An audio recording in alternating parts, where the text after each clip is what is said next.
I'm Gerald Bentley. This is LVWS Confidential. Today, we're going to try and get our misfortune told. The misfortune teller herself, Gypsy Mac, moving to Las Vegas. She's ready for the Las Vegas lights, and she's in the ring on LVWS Confidential. Gypsy, thanks a lot for joining us tonight. Thank you for having me. How are you doing? Doing great. And, excited to have you on. You're making an impact. I know you've just recently relocated to Las Vegas. How's that been going so far? It's been good. It's been really busy getting used to a new training schedule and getting everything ready. And then I started going out to California a little bit more, so Hmm. it's a different kind of drive than I'm used to. Yeah. Now, how long have you been involved in pro wrestling? I've been in the business for 4 years. I kind of have like a fun little backstory. So I started out, trained, became a valet. I had my first Oh, match, and the next week I tore my ACL. okay. Yeah, so Ugh. that put me out for a year, and then I came back like after the pandemic and everything kind of settled out again. So you tore your ACL after your first match. How long had you been wrestling? What was your schedule Um, like at that point? I wasn't really wrestling a lot. I was a valet at this promotion prior to that, and so Uh-huh. that's kind of how they worked me in to have my first match. And I was doing valeting for maybe a year, had a match, tore my ACL and my meniscus the Mm. week after my match. Oh, wow. Yeah. So you get to do all the rehab and work it up. Now, did you think at some point as you were doing the rehab, because I've torn both my ACLs, it's not a lot of fun. But No. did you think at some point, hey, I'm done. I'm not going to do this, or were you always committed to go ahead and push through and fight for it? I was always committed to push through and fight for it. I was like the only girl at my training camp, and I felt like I had to prove a point. Like I Hmm. couldn't be the one girl that was there and didn't do it. So that was Sure. kind of like a little reward for me at the end of the day of getting back in the ring. Yeah. And where was that training camp at? Where did you get started? In Albuquerque, New Mexico, at Off the Ropes by Gino Rivera. Okay. Yeah, what got you into that? Even just to get involved as a valet, because something I've noticed looking around and talking to different independent promotions across the country, it is really hard to get women involved. I mean, it's something that's very unique, I think, to FSW.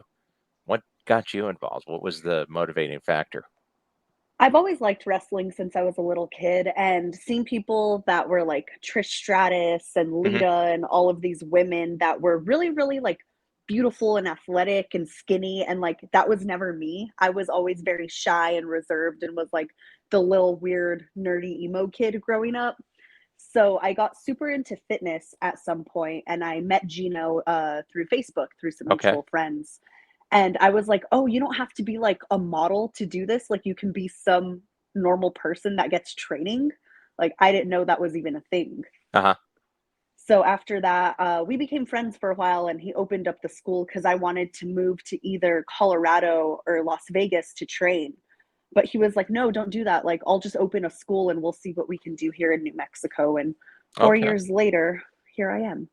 There you are. And, you've been able to have a couple run-ins with some of those legends of women's wrestling. Here you're with WWE, WCW, New Japan legend Medusa collecting the championship title. That had to be a pretty great feeling.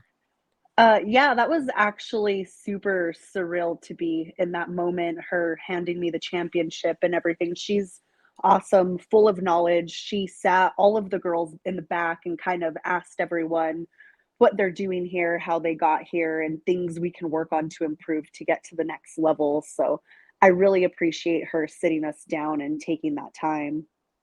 Yeah, incredibly interesting person too. And she's still active in wrestling. She's working with the NWA now and driving monster trucks, which is just a crazy combination. I learned that not that long ago when I was listening to, I want to say it was some wrestling podcast, maybe Renee's podcast, but Hmm. yeah, I learned that she did monster trucking, and I was like, that's very interesting, very ballsy. So it makes sense for her. Yeah, I mean, has to be a great motivating person to talk to because at the time she was doing it and she was getting into the ring. women's wrestling in America was vastly different than it is now, because that wasn't even really the Divas era. That was, here you get 5 minutes, and there was two or three women in the company, and they really didn't even have a match, and that was it. And she came back from New Japan and really just revolutionized it, which I think those effects are still being felt today with some of the matches you see now. Yeah, most definitely. Having her present the title was really cool for this promotion that I work for out in Lubbock, Texas. Still currently the champion there too. Yeah. But we kind of kicked off like a whole women's division, and the promoter now is dedicated to having at least a third of the show for women, which most women don't even get one match. Now we get three a show. Yeah, in a lot of cases, there's not even a match, or maybe there's one match, and it's kind of hard to do because there may only be one or two women available for that territory. And as they're trying to get going, it costs money to bring people in, and you have to reach out, you have to go find the talent, or I guess in some cases, the talent has to find the promotion. Yeah, that's true. I feel like it's also too important to break down those barriers for like wrestling in general to kind of be like, hey, we do teach wrestling here Hmm. if you're ever interested. Because, like I said, I didn't even know indie wrestling was a thing until 4 years ago. Yeah, and now you're really pretty deep in it. You're a current champion for that promotion out in Texas. This had to be a big deal. You Oh, had to yeah, get that a was yeah, you got crazy. a match against the fallen goddess herself, Athena, for the Ring of Honor Women's Championship on AEW. How did that come about? So one day during like Christmas break time, I was just on my phone checking my emails how I normally do, and one of the people from AEW contacted me and asked me to be an extra, and I've never done it before. So I was like, hey, you Hmm. know what? Sounds like fun. We'll just give it a shot. You never know what happens. Sure. Day was pretty hectic, didn't know what was going on. Maybe an hour before the show started, they're like, hey, you're wrestling tonight. Go get your gear on. So I Oh, was like, really? oh, Wow. yeah, it was kind of nerve wracking. And then I saw the board and saw I was wrestling Athena. So I was like, oh, I really got to step it up tonight. And probably the biggest crowd you've ever worked in before. Oh, yeah, and they were chanting my name, like, it was super, like, surreal. I couldn't even wrap my head around it. It was honestly insane and a great feeling. I hope to have that feeling again one of these days soon. And here, just to show it again, because you can find this on YouTube. The match is on there, and you have some clips in your socials. Athena hits pretty hard. So it was Oh, yeah. definitely a kind of a strong styled match. What was the experience like getting in there with her? Super awesome, super knowledgeable, knows what she's doing, very aggressive. It's something that I took back into, like, my character is, I need to be more aggressive. It's bringing that part out of you in the ring that not a lot of people do, and that's what fans connect to the most. Hmm. So I felt like the energy is way different on that kind of level, so it was a great experience. And what was it like being around the AEW backstage and getting a chance to interact with the people from All Elite Wrestling? Everyone's super nice, like, the little extra area is super welcoming. Everyone told me hi, asked if I needed anything. Christopher Daniels was super nice too. He's the one that I kind of interacted with the most and Okay. got to kind of pick his brain a little bit. What great person to talk to, because he was an independent wrestling superstar when independent wrestling wasn't really even all that big. No, and I loved him growing up when I was super into Impact, so that Hmm. was really awesome to get to have that chance to talk to him for a bit. So you had watched wrestling as you were growing up too, because that's a pretty deep reference. I'm sure a lot of people maybe know Christopher Daniels from SCU when they launched AEW, but knowing him as the Fallen Angel, maybe not quite as many people remember that time period. Yeah, I grew up watching wrestling. There's actually a picture of me somewhere on my socials where I'm holding up the giant Goldie belt outside of like a WCW cafe when we went to Okay. go watch them in San Antonio. Oh yeah. Okay. So that is a while ago. Yeah. I always make the joke that my first show was when I was in the womb. My mom was pregnant with me, and she went to go see a Nitro, which is actually pretty funny. That's where Sure. it grew, I guess. Well, there you go. Yeah.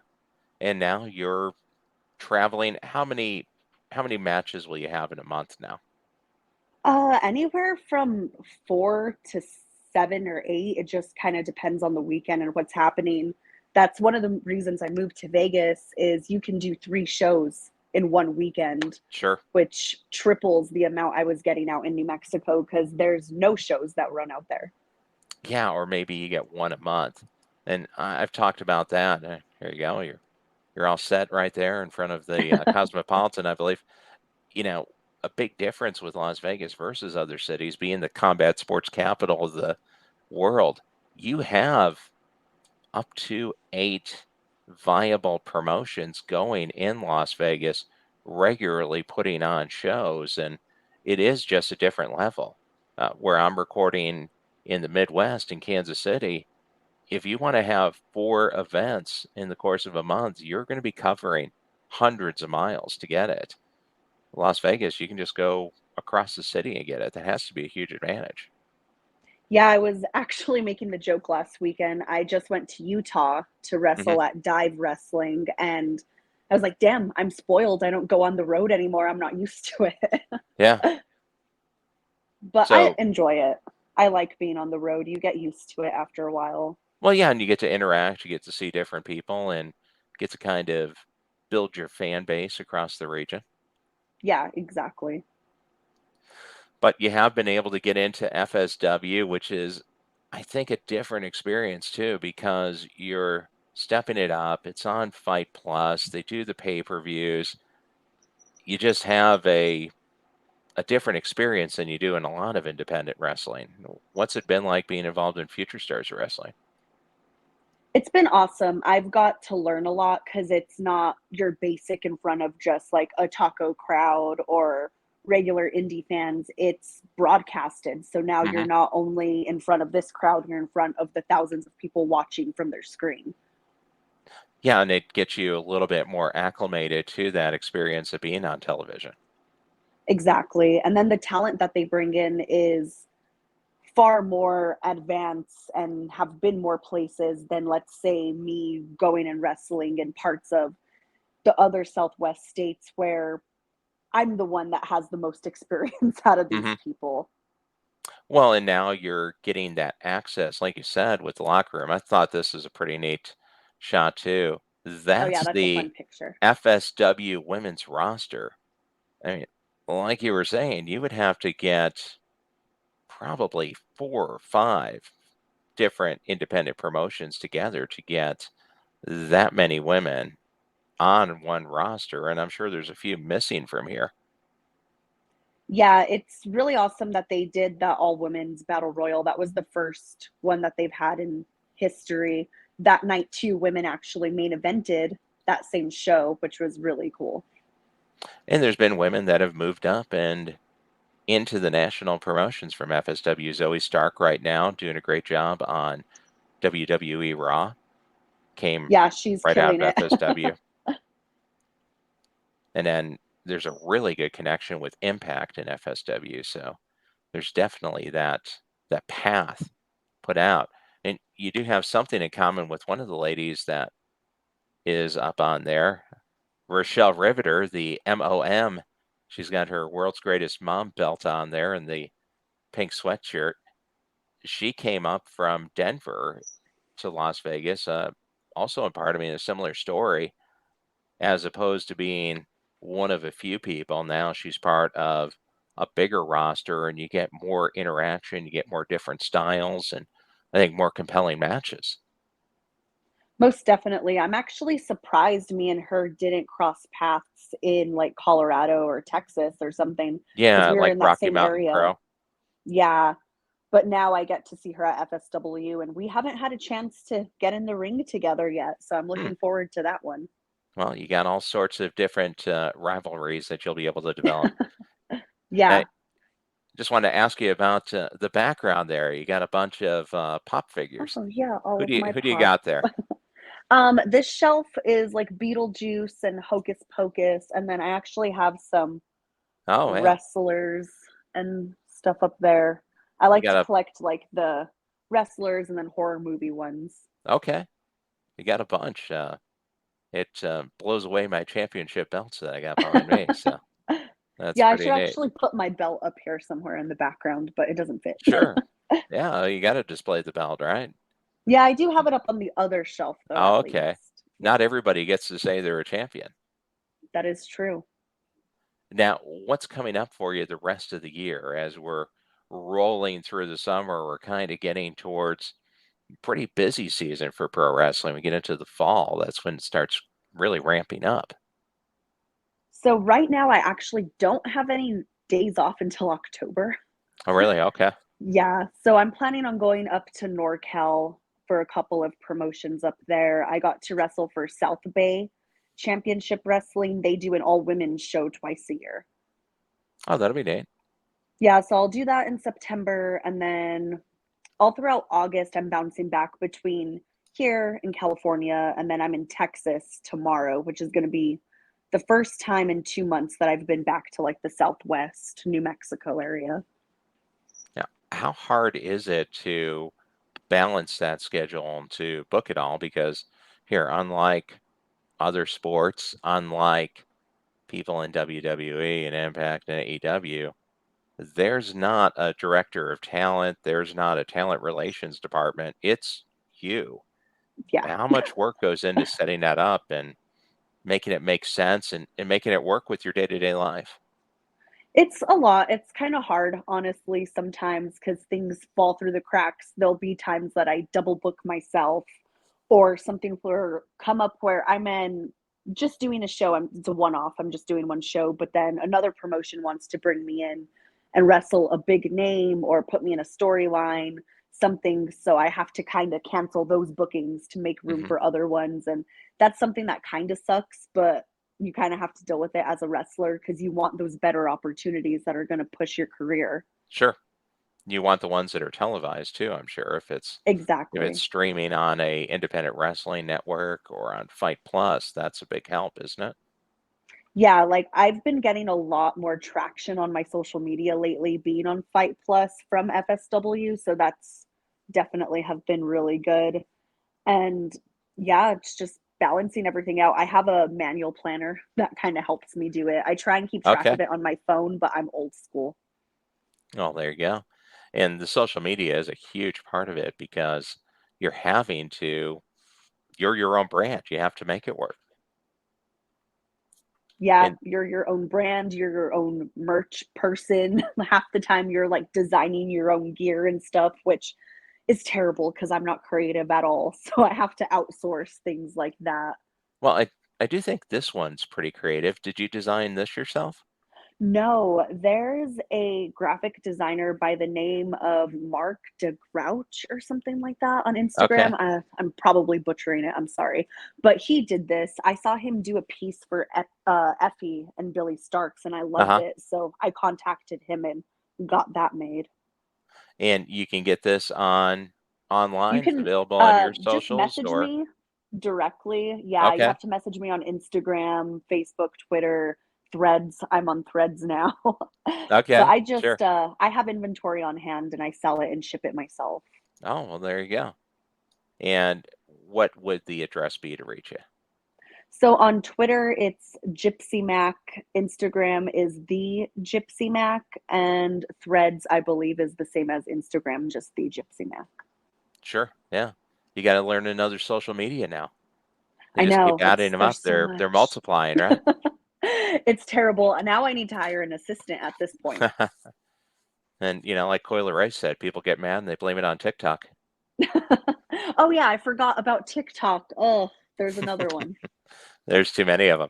Well, hey, I we got know. the LVWS championship belt for you. Get another belt in your collection. Oh Go to the yay. championship round. Just wind it down. 4 quick questions. Okay. Who's been your favorite opponent so far? Ooh. My favorite opponent would have to be SOS, based out of Phoenix, Arizona. Okay. just because we've wrestled so many times that every time we do it, we make it fun and creative. And I love picking her brain. We mesh really well together. All right. What about who haven't you faced that you want to face? Viva Van. To add a belt, right? You can get the Oh, FSW yeah. title. That's going up next to my other belt. Okay. And she's been making some waves. She was just up at AAA. Yeah, I just saw her. She's killing it. That's why I need to get in there with her. Like I said, I need better and better people so I can learn. Absolutely. Wrestle against a champion, right? Steel Yep. strengthens steel, sharpens steel. What about where haven't you wrestled that you want to wrestle at? In the East Coast, everything keeps falling through. I was supposed to go to New Jersey. So, New Jersey, New York, I'll take Connecticut, Maine. I just want to go out there. The tri state area. Yes. And finally, where do you want to see Gypsy Mac competing in 4 more years? You're 4 years in. Where are you 4 years down the road? By the time I'm at 8 years, I really hope I'm on the big league indies, whether it's House of Glory or I even get a contract to be on Impact or I make it all the way to WWE. I just want to be able to do this for a living. Excellent. Great. Well, hey, Gypsy Mac, thanks for joining us here and stepping into the ring on LVWS Confidential. We got new episodes that hit every Wednesday, and you can always check out LasVegasWrestlingScene.com for more news about everything that's going on in Las Vegas wrestling. Get some stories about Gypsy right there on the website. Hey, thanks for stepping into the ring. Really appreciate it having you on. Thank you for having me. Sure.